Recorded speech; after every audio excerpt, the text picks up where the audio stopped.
ಮಂತ್ರಭೂಮಿಯ ಕಳೆದ ಸಂಚಿಕೆಯೊಂದರಲ್ಲಿ ನಾವು ನಿಮಗೊಂದು The Vigraha is made up of Navapasana, that means 9 pasanas. So any human being who intakes that pasana, they will be benefited, their health will be strong and they can live long life with a mentally and physically strong mind, and they can attain the spiritual ecstasy. So that Navapasana, what has happened is, in course of time, ಎಲ್ಲ ಜನಗಳು Navapasanani they have scrapped it from the backside of the shrine. So what happened is, government has forced them to stop. So nowadays there is no Abhishekam has been made to the god Muruga. Earlier, whatever the Abhisheka they do, people used to drink that divine water called as Tirtha. So that will help them for improve their power. That means improve the immune system. ಅಂತ ಅದ್ಭುತ ಶಕ್ತಿ ಇರೋ ಈ ನವಪಾಷಾಣ ವಿಗ್ರಹ ಅಂದ್ರೆ ಏನು? ಅದನ್ನ ಬೋಗರ್ ಅನ್ನೋ ಸಿದ್ಧ ಪುರುಷರು ಹೇಗೆ ಕಂಡುಕೊಂಡ್ರು? ಇದರಿಂದ ಏನೇನು ಲಾಭಗಳಿವೆ ಅನ್ನೋ ಪ್ರಶ್ನೆಗಳು ನಮಗೆ ಹುಟ್ಟೋದು ಸಹಜ. ಕರ್ನಾಟಕದಲ್ಲೂ ಸಿದ್ಧ ಪುರುಷ ಬೋಗರ್ ಸಿದ್ಧಪಡಿಸಿದ ಆ ರಹಸ್ಯ ವಿಗ್ರಹಕ್ಕೆ ಬೇಕಾದ ಪಾಕವನ್ನು ಈಗಲೂ ತಯಾರಿಸಬಹುದು ಅಂತ ಹೇಳೋ ತಾಂತ್ರಿಕ ಕಾಳಿ ಆರಾಧಕರೊಬ್ಬರು ಇದ್ದಾರೆ. ಅವರ ಹೆಸರು ಅಮರನಾಥ್ ಬಾಬು.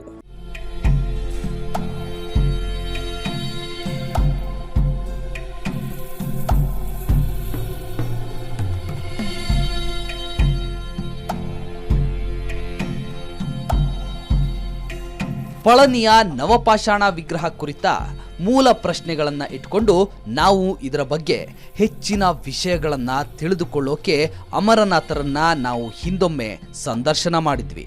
ಅದನ್ನ ಸ್ವಲ್ಪ ನೆನಪು ಮಾಡಿಕೊಳ್ಳೋಣ. ಬೋಗರ್ ಅಥವಾ ಬೋಗಾರ್ನಾಥ ಅನ್ನೋ ತಮಿಳುನಾಡಿನ ಸಿದ್ಧ ಪುರುಷರಿಗೆ ಮಾತ್ರ ತಿಳಿದಿದ್ದ ಈ ನವಪಾಷಾಣ ವಿಗ್ರಹ ವಿದ್ಯೆ ನಮ್ಮ ಕರ್ನಾಟಕದ ಒಬ್ಬ ತಾಂತ್ರಿಕ ಆರಾಧಕರೊಬ್ಬರಿಗೂ ತಿಳಿದಿದೆ ಅನ್ನೋದು ಹೆಮ್ಮೆಯ ವಿಚಾರ. ಅದರ ಜೊತೆಗೆ ನಮಗೆ ಕೆಲವೊಂದು ಅನುಮಾನದ ಪ್ರಶ್ನೆಗಳೂ ಇದ್ವು. ಅದನ್ನೆಲ್ಲ ಅಮರನಾಥರ ಮುಂದಿಟ್ಟು ಉತ್ತರ ಪಡೆಯೋಕೆ ನಾವು ಹೊರಟಿದ್ವಿ. ಅಮರನಾಥ್ ಬಾಬು ಮೂಲತಃ ಗಣಿತ ಶಿಕ್ಷಕರು. ನಿರಂತರವಾಗಿ ಆಧ್ಯಾತ್ಮ ಹಾಗೂ ಮಂತ್ರ ತಂತ್ರಗಳ ಅನ್ವೇಷಣೆಯಲ್ಲಿ ತೊಡಗಿಕೊಂಡವರು. ಹೀಗಾಗಿ ದೇವರ ವಿಗ್ರಹವನ್ನ 9 ಬಗೆಯ ಪಾಷಾಣದಿಂದ ರೂಪಿಸೋ ನವಪಾಷಾಣದ ರಹಸ್ಯವನ್ನ ತಮ್ಮ ಧ್ಯಾನ ಶಕ್ತಿಯಿಂದ ಪಡೆದುಕೊಂಡೆ ಅಂತ ಹೇಳ್ತಾರೆ. ನವಪಾಷಾಣ ಎಂಬತಕ್ಕಂಥದ್ದು ಹೆಸರೇ ಹೇಳಿದಂಗೆ, ನವ ಅಂತ ಹೇಳಿದ್ರೆ 9, ಪಾಷಾಣ ಅಂತ ಹೇಳಿದ್ರೆ ಪಾಯ್ಸನ್ಸ್ ಅಂತ. ಭೂಮಿಯ ಮೇಲೆ ಇರ್ತಕ್ಕಂಥ ಪಾಷಾಣಗಳು ಒಟ್ಟು ಬಂದು 32. ಆ 32ರಲ್ಲಿ 9 ಪಾಷಾಣಗಳನ್ನು ನಾವು ಉಪಯೋಗಿಸ್ತೀವಿ. ಇದರಲ್ಲಿ ನವಪಾಷಾಣ ಏನು ಅನ್ನೋದು ತಿಳಿದ ಮೇಲೆ ಅವುಗಳು ಯಾವುವು ಅನ್ನೋ ಕುತೂಹಲ ನಿಮಗೆ ಮೂಡೋದು ಸಹಜ. ಹಾಗಾಗಿ ಅದನ್ನೇ ನಾವು ಕೇಳಿದ್ವಿ. ಆಗ ಅಮರನಾಥರಿಂದ ಬಂದ ಉತ್ತರ ಹೀಗಿತ್ತು. ಈ ನವಪಾಷಾಣದಲ್ಲಿ ಬಳಸ್ತಕ್ಕಂಥದ್ದು ಯಾವ್ಯಾವ ಅಂತ ಹೇಳಿದ್ರೆ, ಒಂದನೇದು ವೀರಂ, ಪೂರಂ, ರಸಂ, ಲಿಂಗಂ, ಗಂಧಕಂ, ಗೌರಿ ಪಾಷಾಣಂ, ವೆಲ್ಲಿ ಪಾಷಾಣಂ, ಮಿರ್ದಾರ್ಸಿಂಗ್ ಮತ್ತು ಶಿಲಾಜಿತ್ ಅಂತ ಕರಿತೀವಿ. ಈ ರೀತಿ ಇರ್ತಕ್ಕಂಥ 9 ಪಾಷಾಣಗಳನ್ನು ಬಳಸಿ ನಮ್ಮ ಸುತ್ತಲೂ ಇರ್ತಕ್ಕಂಥ ಸುಮಾರು ಗಿಡ ಮರ ಸಸ್ಯಗಳಿದೆ. ಅದರಲ್ಲಿ ಕೆಲವನ್ನು ಮಾತ್ರ ನಾವೇನು ಮಾಡ್ತೀವಿ ಅಂದರೆ ಉಪಯೋಗಿಸ್ತೀವಿ. ಅದರಲ್ಲಿ 9 ರೀತಿಯ ಗಿಡಗಳನ್ನು ಉಪಯೋಗಿಸಿ ಅವುಗಳ ಎಲೆಗಳಿಂದ ತೆಗೆದಿರ್ತಕ್ಕಂಥದ್ದು, ಬೇರಿನಿಂದ ತೆಗೆದಿರ್ತಕ್ಕಂಥದ್ದು, ಕಾಂಡದಿಂದ ತೆಗೆದಿರ್ತಕ್ಕಂತಹ ಜ್ಯೂಸನ್ನು ಉಪಯೋಗಿಸ್ಕೊಂಡು ನಾವೇನು ಮಾಡ್ತೀವಿ ಅಂತ ಹೇಳಿದ್ರೆ, ಈ ವಿಷಗಳನ್ನು ಕಟ್ಟಿ ವಿಷವಿಲ್ಲದಂಗೆ ಮಾಡಿ ಅದನ್ನು ಔಷಧಿಗಳಾಗಿ ಮಾರ್ಪಾಟು ಮಾಡ್ತೀವಿ. ಆ ಔಷಧಿಯನ್ನು ಒಟ್ಟಾರೆ ಮಾಡಿದಾಗ ಏನಾಗುತ್ತೆ, ನವಪಾಷಾಣ ಎಂಬತಕ್ಕಂಥದ್ದು ಉತ್ಪತ್ತಿ ಆಗುತ್ತೆ. ಇದನ್ನು ಮಾಡಬಹುದು. ಪಾದರಸ ಅಂದ್ರೆ ಮರ್ಕ್ಯುರಿ, ಗಂಧಕ ಅಂದ್ರೆ ಸಲ್ಫರ್, ಜತಿಲಿಂಗಂ ಅಂದ್ರೆ red sulphate of Mercury, Veeram ಅಂದ್ರೆ ಮರ್ಕ್ಯುರಿ ಕ್ಲೋರೈಡ್, ವಿರುದಾರ್ ಸಿಂಗ್, ಗೌರಿ ಪಾಷಾಣಂ, ಪೂರಂ ಅಂದ್ರೆ ಮರ್ಕ್ಯುರಿ ಸಬ್ ಕ್ಲೋರೈಡ್, ಸಿಲಾಸಟ್, ವಲೈ ಪಾಷಾಣಂ ಇವುಗಳೇ ಆ ನವಪಾಷಾಣಗಳು ಅಂದ್ರೆ 9 ಬಗೆಯ ವಿಷಗಳು.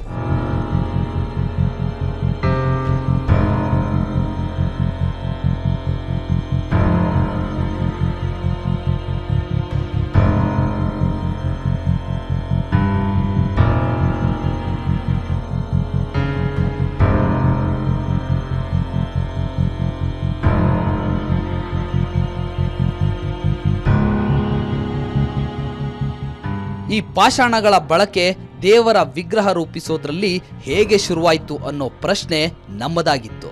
ಅದಕ್ಕೆ ಅಮರನಾಥರು ಒಂದು ಸುದೀರ್ಘ ಇತಿಹಾಸವನ್ನೇ ನಮ್ಮೆದುರು ಬಿಚ್ಚಿಟ್ರು. ಇದರ ಬಳಕೆ ಅನ್ನೋದಕ್ಕಿಂತ ನಾವು ಈ ರೀತಿ ಹೇಳ್ಬೋದು. ಏನು ಅಂತ ಹೇಳಿದ್ರೆ, ಇದನ್ನು ಸುಮಾರು 3500 BC ಯಲ್ಲಿ ತಮಿಳುನಾಡಲ್ಲಿ ಭೋಗರ್ ಅಥವಾ ಭೋಗನಾಥ ಎಂಬತಕ್ಕಂಥ ಒಬ್ಬ ಸಿದ್ಧ ವೈದ್ಯ ಇದ್ದ. ಆ ಸಿದ್ಧ ವೈದ್ಯನು ಏನು ಮಾಡ್ತಾರೆ ಅಂತ ಹೇಳಿದ್ರೆ, ಈ ಪಂಚಭೂತಗಳಿಂದ ಆಗ್ತಕ್ಕಂತಹ ನಮ್ಮ ದೇಹ ಏನಿದೆ, ಈ ದೇಹವು ಸರಿಯಾದ ರೀತಿಯಲ್ಲಿ ಕೆಲಸ ಮಾಡಲಿಲ್ಲ ಅಂದರೆ ಅದರ ಅರ್ಥ ಏನು ಅಂತ ಹೇಳಿದ್ರೆ, ನಮ್ಮಲ್ಲಿ ಬೇರೆ ಬೇರೆ ಕಾಯಿಲೆಗಳು ಬಂದಾಗ ಆ ಕಾಯಿಲೆಗಳನ್ನು ವಾಸಿ ಮಾಡಲಿಕ್ಕೆ ಆತನು ಈ ನವಪಾಷಾಣವನ್ನು ಬಳಸಿ ನವಪಾಷಾಣವನ್ನು ಬಳಸಿ ಅವನು ಇದನ್ನು ಸಿದ್ಧಿ ಮಾಡ್ತಾನೆ. ಈ ಸಿದ್ಧಿ ಮಾಡಿರ್ತಕ್ಕಂಥದ್ದನ್ನು ನಾವೇನು ಕರಿತೀವಿ ಅಂತ ಹೇಳಿದ್ರೆ ನವಪಾಷಾಣ ಅಂತಲೇ ಕರಿತೀವಿ.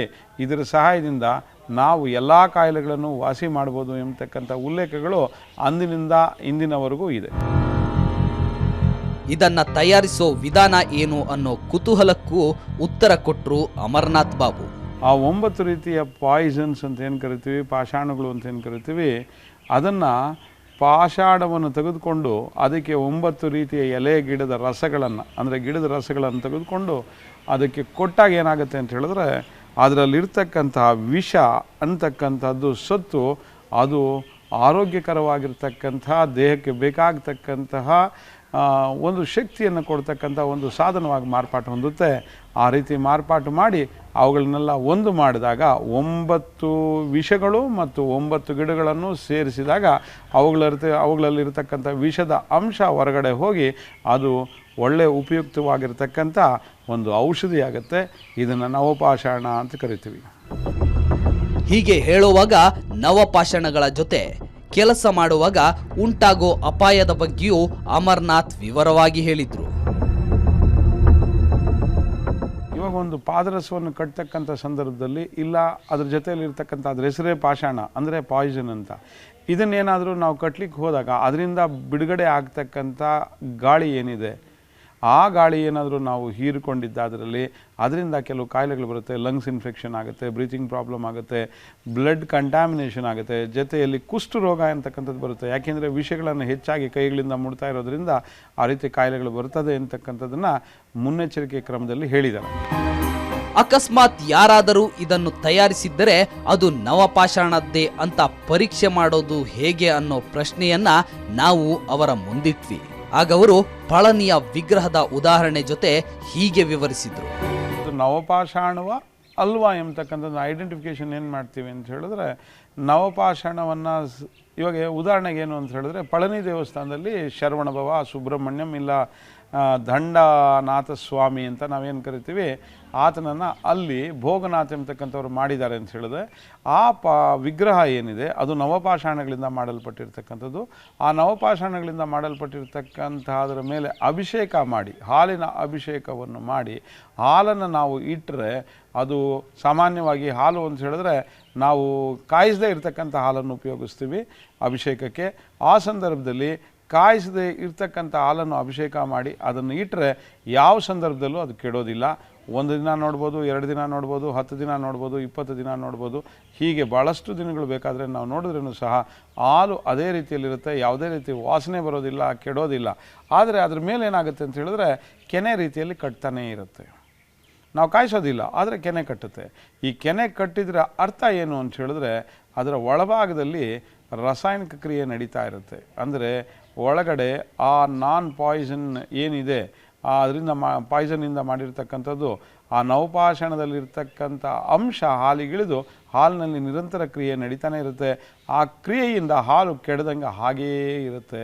ಇದು ನಿರಂತರವಾಗಿ ನಡೀತಕ್ಕಂಥ ಒಂದು ಕ್ರಿಯೆ. ಇಷ್ಟೆಲ್ಲ ತಿಳಿದ ಅಮರನಾಥ್ ಬಾಬು ಸ್ವತಃ ನವಪಾಷಾಣದ ತಯಾರಿಗೆ ಪ್ರಯತ್ನ ಮಾಡಿದ್ದಾರ ಅಂತ ನಾವು ಸಂಶಯ ವ್ಯಕ್ತಪಡಿಸಿದ್ವಿ. ನಮ್ಮ ಊಹೆ ನಿಜ ಆಗಿತ್ತು. ಅವರು ಅದನ್ನ ತಯಾರು ಮಾಡಿ ಅದರಲ್ಲಿ ಸಂಪೂರ್ಣ ಯಶಸ್ವಿಯಾಗಿದ್ದೀನಿ ಅಂತ ಅವರೇ ಸ್ವತಃ ಹೇಳಿಕೊಂಡ್ರು. ಇದು ಎಷ್ಟು ಸತ್ಯ ಅನ್ನೋದನ್ನ ತಿಳಿಯೋಕೆ ಹಾಗೂ ಅದನ್ನ ಪರೀಕ್ಷೆ ಮಾಡೋಕೆ ನಾವು ಮುಂದಿನ ಹೆಜ್ಜೆ ಇಟ್ವಿ. ಆ ಸಂಪೂರ್ಣ ವಿವರವನ್ನ ಹೇಳ್ತೀವಿ ಒಂದು ಸ್ಮಾಲ್ ಬ್ರೇಕ್ನ ನಂತರ.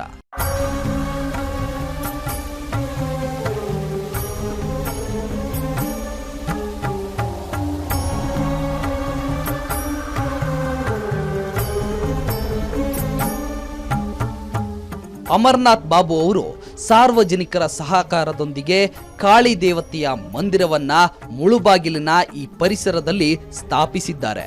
ಅವರು ಪ್ರಾಣಿ ಪಕ್ಷಿ ಪ್ರಿಯರಾಗಿದ್ದ ಕಾರಣ ಆ ಪರಿಸರದಲ್ಲಿ ದನ ಕರುಗಳು, ಕೋಳಿ, ಬಾತುಕೋಳಿ, ಮೊಲ, ನಾಯಿ ಹೀಗೆ ಸಾಕು ಪ್ರಾಣಿಗಳನ್ನ ಸಾಕಿಕೊಂಡು ಅಂಥ ಪರಿಸರದಲ್ಲೇ ತಮ್ಮ ಆಧ್ಯಾತ್ಮಿಕ ಚಟುವಟಿಕೆಗಳನ್ನ ತೊಡಗಿಸಿಕೊಂಡಿದ್ದಾರೆ.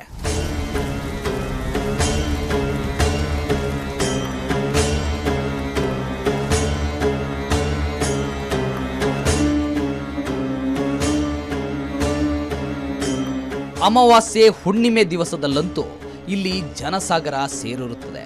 ಯಾಕಂದ್ರೆ ಇಲ್ಲಿ ಆ ಸಮಯದಲ್ಲಿ ಪ್ರತ್ಯಂಗಿರ ಹೋಮ ನಡೆಯುತ್ತದೆ.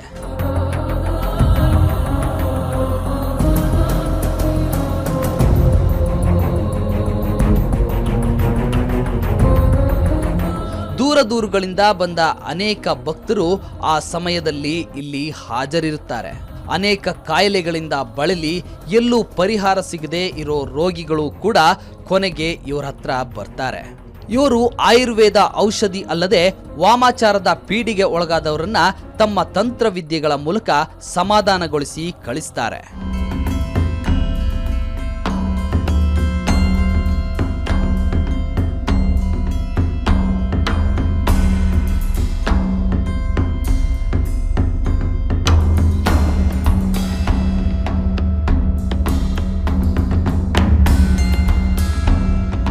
ಹೀಗೆ ಅನೇಕ ಮಾನಸಿಕ ಕಾಯಿಲೆಗಳಿಗೆ ತಮ್ಮದೇ ಆದ ಧಾರ್ಮಿಕ ವಿಧಿವಿಧಾನಗಳಿಂದ ಪರಿಹಾರ ಕೊಡ್ತಾರೆ. ಜನರು ಇವರ ಪರಿಹಾರದಿಂದ ಸಮಾಧಾನ ಪಡ್ಕೊಂಡ ಮೇಲೆ ಕೊಟ್ಟ ಕಾಣಿಕೆಗಳಿಂದಲೇ ಈ ದೇವಸ್ಥಾನವನ್ನ ಕಟ್ಟಿದ್ದಾರೆ.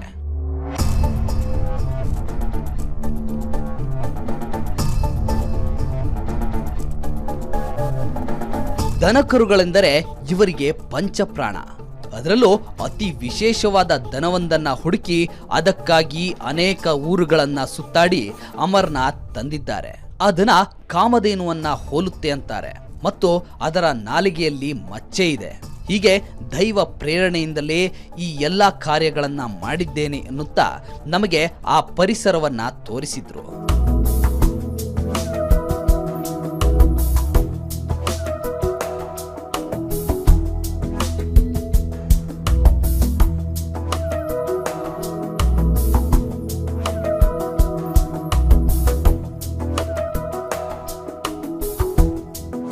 ಅಮರನಾಥ್ ಬಾಬು ಅವರು ನಾವು ಮೊದಲೇ ಹೇಳಿದಂತೆ ಒಬ್ಬ ಕಾಳಿ ಆರಾಧಕರು. ಅವರ ದೈನಂದಿನ ಅಭ್ಯಾಸಗಳು ಸಹ ಅದಕ್ಕೆ ತಕ್ಕಂತೆ ಶಿಸ್ತಿನಿಂದ ಕೂಡಿರುತ್ತೆ. ಮುಂಜಾನೆಯ ಸೂರ್ಯೋದಯದಿಂದಲೇ ಅವರ ಧ್ಯಾನಾಭ್ಯಾಸಗಳು ಶುರುವಾಗುತ್ತೆ.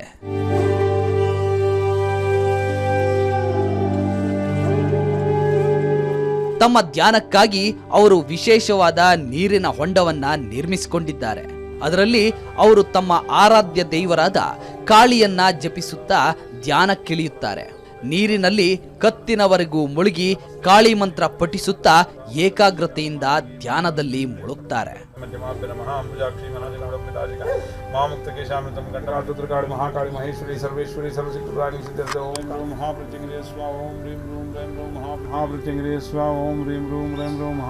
ಸರ್ವಕ್ಷುದ್ರ ಪ್ರಯೋಗನಾಶನಾರ್ಥೆ ಮಹಾಶಕ್ತಿ ಸ್ವರೂಪಿಣಿ.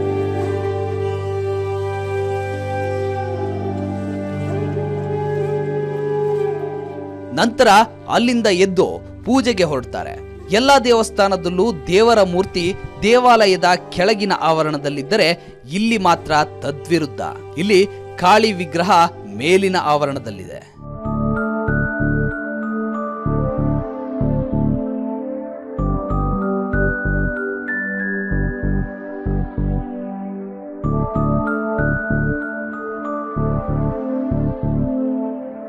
ಬೇರೆ ದೇವಸ್ಥಾನಗಳ ಪೂಜಾರಿಗಳಿಗೂ ಇವರಿಗೂ ಅಜಗಜಾಂತರ ವ್ಯತ್ಯಾಸ ಇದೆ. ಸಾಮಾನ್ಯವಾಗಿ ಎಲ್ಲ ದೇವಸ್ಥಾನಗಳಲ್ಲೂ ಪೂಜಾರಿಗೆ ಬಿಟ್ಟರೆ ಬೇರೆಯವರಿಗೆ ಗರ್ಭಗುಡಿಗೆ ಪ್ರವೇಶವಿರುವುದಿಲ್ಲ. ಆದರೆ ಇಲ್ಲಿ ಯಾರೇ ಬಂದರೂ ಸ್ವತಃ ಅವರೇ ಗರ್ಭಗುಡಿ ಪ್ರವೇಶಿಸಿ ದೇವರನ್ನ ಪೂಜಿಸಿ ಪ್ರಾರ್ಥಿಸುವ ಅವಕಾಶವಿದೆ. ಚಂಡಿಯೇ ಸ್ವಾಹ, ಚಾಮುಂಡಿಯೇ ಸ್ವಾಹ, ಭದ್ರಕಾಳಿಯೇ ಸ್ವಾಹ, ರುದ್ರಕಾಳಿಯೇ ಸ್ವಾಹ, ಮಹಾಕಾಳಿಯೇ ಸ್ವಾಹ, ಮಹೇಶ್ವರಿಯೇ ಸ್ವಾಹ, ಸರ್ವೇಶ್ವರಿಯೇ ಸ್ವಾಹ ಸ್ವಾಹ ಅಂ ಸ್ವರಾಯ ಸ್ವಾಹ ರೋಮಕಾಟೇರಿಯೇ ಸ್ವಾಹ ರೋಮಕಾಳಿಯೇ ಸ್ವಾಹ ಕಾಟೇರಿಯೇ. ಹಾಗಾಗಿ ದೇವರನ್ನ ಪೂಜೆ ಮಾಡೋಕೆ ಇಲ್ಲಿ ಯಾವುದೇ ಮಡಿವಂತಿಕೆಯ ಅವಶ್ಯಕತೆ ಇಲ್ಲ ಅಂತಾರೆ ಅಮರ್ನಾಥ್ ಬಾಬು. ಸ್ವತಃ ತಾವೇ ಮಾಂಸಾಹಾರಿಯಾಗಿದ್ರೂ ಮಾಂಸ ಸೇವನೆ ಮಾಡಿದ ನಂತರ ದೇವರನ್ನ ಮುಟ್ಟಿ ಪೂಜೆ ಮಾಡ್ತಾರೆ. ದೇವರ ಪೂಜೆಗೆ ಮನಸ್ಸು ಮಾತ್ರ ಶುದ್ಧ ಇದ್ದರೆ ಸಾಕು ಅನ್ನೋದು ಇವರ ನಂಬಿಕೆ.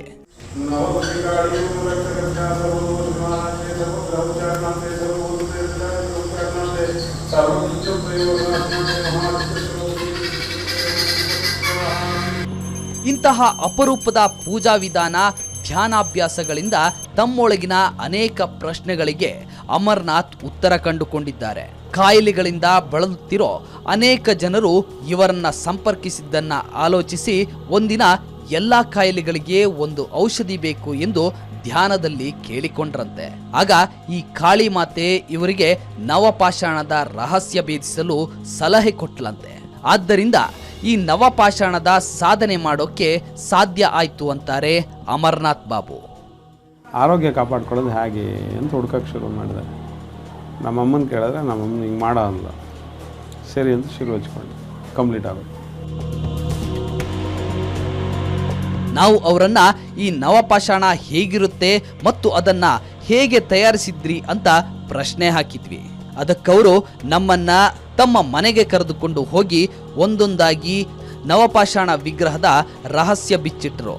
ಅದನ್ನ ಹೇಳ್ತೀನಿ ಇನ್ನೊಂದು ಸಣ್ಣ ಬ್ರೇಕ್ನ ಬಳಿಕ.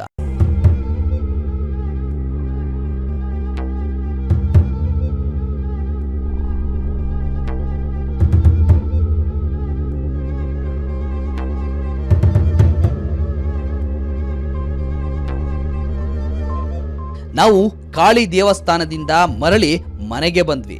ಅಲ್ಲಿ ನಮಗೋಸ್ಕರ ಒಂದು ಪ್ರಯೋಗಕ್ಕೆ ಸಿದ್ಧರಾಗಿದ್ರು. ನಮಗೋಸ್ಕರ ನವಪಾಷಾಣದ ಒಂದು ಹಂತವನ್ನ ತೋರಿಸಲು ಸಿದ್ಧರಾಗಿದ್ರು. ನವಪಾಷಾಣ 9 ವಿಷಗಳನ್ನ ಒಟ್ಟು ಸೇರಿಸಿದ ಒಂದು ಬಗೆಯ ವಿಷ. ಇದನ್ನ ವಿಷರಹಿತಗೊಳಿಸೋದೇ ಮೊದಲ ಹಂತ. ಈ ಹಂತದಲ್ಲಿ ಮೊದಲು ಕೆಲವು ಹಾಲು ಸುರಿಸೋ ಗಿಡಗಳನ್ನ ಆಯ್ಕೆ ಮಾಡಿ ಅವುಗಳಿಂದ ಈ ಹಿಟ್ಟನ್ನ ತಯಾರಿಸ್ತಾರೆ. ನಂತರ ಇನ್ನೊಂದು ಕಡೆ ಆಯ್ದ ಗಿಡಗಳ ಸೊಪ್ಪಿನಿಂದ ಜಜ್ಜಿ ಮಾಡಿದ ಪೌಡರ್ ತಯಾರಿಸುತ್ತಾರೆ. ಅದು ಟೀ ಪುಡಿಯಂತೆ ಸುವಾಸನೆ ಬೀರುತ್ತೆ. ನಂತರ ಆ ವಿಷವನ್ನ ಗಿಡದ ಮೇಲಿಂದ ಮಾಡಿದ ಹಿಟ್ಟಿನ ಜೊತೆಗೆ ಸೇರಿಸಿ ಕವರ್ ಮಾಡುತ್ತಾರೆ ಮತ್ತು ಅದನ್ನ ಮೇಲೆ ಸೊಪ್ಪಿನಿಂದ ಮಾಡಿದ ಹುಡಿಯನ್ನ ಹಚ್ಚಿ ಮುಚ್ಚುತ್ತಾರೆ. ಇದನ್ನ ಒಂದು ಕಡೆ ಇಟ್ಟು ಇನ್ನೊಂದು ಕಡೆ ಗ್ಯಾಸ್ ಸ್ಟವ್ ಹಚ್ಚುತ್ತಾರೆ. ಈ ಗ್ಯಾಸ್ ಸ್ಟವ್ ಯಾಕೆ ಇಟ್ಟಿದ್ದಾರೆ ಅಂದ್ರೆ ಮೊದಲೇ ಸಿದ್ಧಗೊಂಡಿದ್ದ ವಿಷವನ್ನ ಸುತ್ತಿದ ಉಂಡೆಯಿಂದ ಈಗ ಬೆಂಕಿಯಲ್ಲಿ ಸುಡ್ತಾರೆ. ಆ ಪ್ರಯೋಗವೇ ಅಲ್ಲಿ ನಡೀತಾ ಇತ್ತು.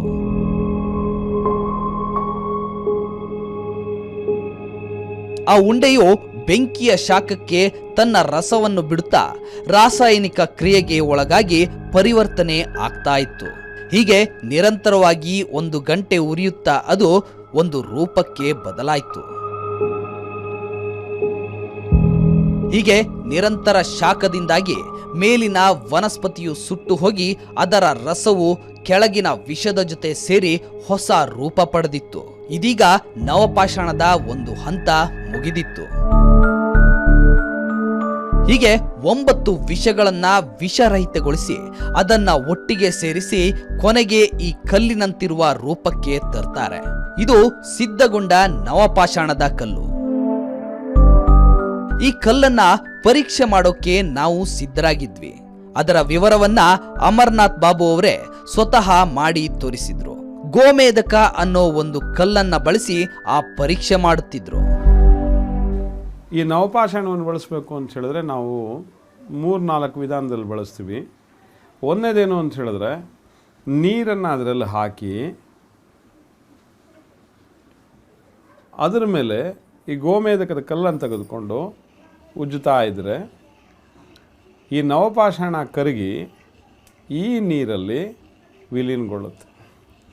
ಈ ನವಪಾಷಾಣ ವಿಲೀನಗೊಂಡ ನಂತರ ಈ ನವಪಾಷಾಣ ಎಂಬತಕ್ಕಂಥದ್ದು ಏನಿದೆ ಅದರ ಅಂಶ ನೀರಲ್ಲಿ ವಿಲೀನಗೊಂಡ ಮೇಲೆ ಈ ನೀರನ್ನು ಒಂದೇ ಒಂದು ಸ್ಪೂನಷ್ಟು ತೆಗೆದುಕೊಂಡ್ರೆ ನಮ್ಮ ಆರೋಗ್ಯದಲ್ಲಿರ್ತಕ್ಕಂತಹ ಎಲ್ಲ ಕಾಯಿಲೆಗಳನ್ನು ವಾಸಿ ಮಾಡುತ್ತೆ. ಇದು ಹಳೆಯ ಪುಸ್ತಕಗಳಲ್ಲಿ, ತಾಳೆಗರಿಗಳಲ್ಲಿ ಮತ್ತು ಇರ್ತಕ್ಕಂಥ ವಿಚಾರ ವ್ಯವಸ್ಥೆಯಲ್ಲಿ ಇದು ಸಿಗುತ್ತೆ.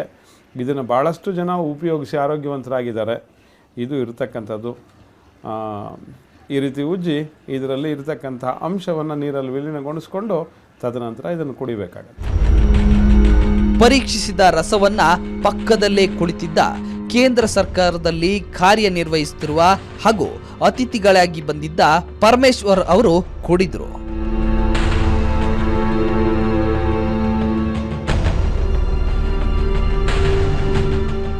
ಹೀಗೆ ಆ ನವಪಾಷಾಣ ಕಲ್ಲಿನಲ್ಲಿ ಜೇನು ಅಥವಾ ತುಪ್ಪ ಹಚ್ಚಿ ಅದರಿಂದಾನು ಸೇವನೆ ಮಾಡಿ ತೋರಿಸಿದ್ರು. 9 ಬಗೆಯ ಪಾಷಾಣದಿಂದ ಮಾಡಿದ ಆ ಕಲ್ಲಿನ ವಿಗ್ರಹ ಯಾರಿಗೂ ಯಾವುದೇ ಅಪಾಯ ಮಾಡಲಿಲ್ಲ. ನಾವು ಮೊದಲ ಸಂಚಿಕೆಯ ಸಮಯದಲ್ಲಿ ಈ ನವಪಾಷಾಣವನ್ನು ಪರೀಕ್ಷಿಸಲೆಂದೇ ಆ ಕಲ್ಲನ್ನ ಹಾಲಿನ ಜೊತೆಗೆ ಇಟ್ಟು ಬಂದಿದ್ವಿ. ಅದೀಗ ಸುಮಾರು 30 ದಿನಗಳ ಬಳಿಕ ಘನರೂಪಕ್ಕೆ ಬದಲಾಗಿ ಕೋವಾದಂತೆ ಸುವಾಸನೆಯಿಂದ ಕೂಡಿದ್ದು ಯಾವುದೇ ರೀತಿಯಲ್ಲೂ ಕೆಡದ ಹಾಗೆ ಇತ್ತು. ಆದರೆ ಈ ಹಾಲಂಥದನ್ನೇ ಕೆಡದಿರ ಇಟ್ಕೊಳ್ತಕ್ಕಂಥ ಸಾಮರ್ಥ್ಯ ಈ ನವಪಾಷಾಣಕ್ಕೆ ಇರೋದ್ರಿಂದ ನಮ್ಮ ಆರೋಗ್ಯನೂ ಸಹ ಕೆಡೋದಿಲ್ಲ ಎಂಬತಕ್ಕಂಥದ್ದನ್ನು ಹೇಳ್ತಾರೆ. ಇದನ್ನು ಉಪಯೋಗಿಸಿರ್ತಕ್ಕಂಥವ್ರು ಹಳಬರು ಎಲ್ಲರೂ ಸುಮಾರು 120 ವರ್ಷಗಳ ಕಾಲ ಸುದೀರ್ಘವಾಗಿರ್ತಕ್ಕಂಥ ಬಾಳ್ವೆಯನ್ನು ಮಾಡಿದ್ದಾರೆ, ಆರೋಗ್ಯಕರವಾಗಿದ್ದಾರೆ ಎಂಬತಕ್ಕಂಥದ್ದನ್ನು ಹೇಳಿ ನಾನು ಇಷ್ಟಪಡ್ತೀನಿ. 48 ದಿನಗಳಾದ ನಂತರ ಅದು ಈ ರೀತಿ ಮಾರ್ಪಾಟು ಹೊಂದುತ್ತೆ.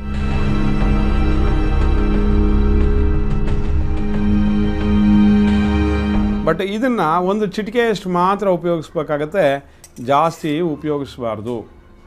ಚಿಟಿಕೆಯಷ್ಟು ಮಾತ್ರ ಉಪಯೋಗಿಸಿದ್ರೆ ಮಾತ್ರ ಇದು ಆರೋಗ್ಯಕ್ಕೆ ಭಾಳಷ್ಟು ಕೆಲಸವನ್ನು ಮಾಡುತ್ತೆ. ಯಾಕೆ ಅಂತ ಹೇಳಿದ್ರೆ ಹಾಲಿನ ಜೊತೆಯಲ್ಲಿ ವಿಲೀನಗೊಂಡಿರ್ತಕ್ಕಂಥ ನವಪಾಷಾಣ ಏನು ಮಾಡುತ್ತೆ, ಹಾಲನ್ನು ಕೆಡದೆ ಇಡುತ್ತೆ. ಜೊತೆಯಲ್ಲಿ ಇದು ಯಾವುದೇ ರೀತಿ ಕೆಟ್ಟದನ್ನು ಮಾಡ್ತಕ್ಕಂಥದ್ದೆಲ್ಲ, ಆರೋಗ್ಯವನ್ನು ಚೆನ್ನಾಗಿಡುತ್ತೆ, ದೇಹವನ್ನು ಸಹ ಸಂರಕ್ಷಿಸುತ್ತೆ. ಒಳ್ಳೆ ರೀತಿಯಲ್ಲಿ ದೀರ್ಘ ಬಾಳ್ವೆಯನ್ನು ಮಾಡಬೇಕು ಅಂತ ಹೇಳಿದ್ರೆ ಮನುಷ್ಯನಲ್ಲಿರ್ತಕ್ಕಂಥ ಎಲ್ಲ ಕ್ಯಾರೆಕ್ಟರ್ಸು 120 ವರ್ಷಗಳವರೆಗೂ ಚೆನ್ನಾಗಿರುತ್ತೆ. ಹಾಲು ಸಹಜವಾಗಿ ಕಾಯಿಸದಿದ್ದರೆ ಕೇವಲ 5-6 ಗಂಟೆಯಲ್ಲಿ ಬೇಸಿಗೆ ಉಷ್ಣತೆಗೆ ಕೆಡುವುದು ಸಹಜ. ಆದರೆ ನಾವವತ್ತು ಬೆಳಿಗ್ಗೆ ಪರೀಕ್ಷಿಸಲು ಇಟ್ಟಿದ್ದ ಹಾಲು ಯಾವುದೇ ರೀತಿಯಲ್ಲೂ ಕೆಡದೆ ಸಂಜೆ ವೇಳೆಗೆ ಕೆನೆ ಬಂದ ಹಾಗೆ ಇತ್ತು. ನಮಗೆ ನಿಜಕ್ಕೂ ಆಶ್ಚರ್ಯ ಆಯಿತು.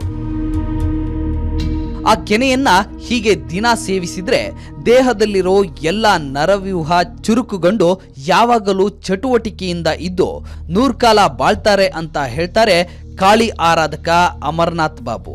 ಆದರೆ ವೈಜ್ಞಾನಿಕವಾಗಿ ಇದರ ಮೇಲೆ ಬೆಳಕು ಚೆಲ್ಲುವ ಅವಶ್ಯಕತೆ ಇದೆ. ಎಲ್ಲ ರೀತಿಯಿಂದಲೂ ಇದು ವೈಜ್ಞಾನಿಕವಾಗಿ ದೃಢಪಟ್ಟರೆ ಪ್ರಪಂಚಕ್ಕೆ ಇದೊಂದು ಹೊಸ ಆವಿಷ್ಕಾರ ಆಗೋದ್ರಲ್ಲಿ ಅನುಮಾನವಿಲ್ಲ. ಇದು ಇವತ್ತಿನ ಮಂತ್ರಭೂಮಿ. ನಮಸ್ಕಾರ. ಸುದ್ದಿ ಟಿವಿ, ನಾವು ಸುಳ್ಳು ಹೇಳಲ್ಲ.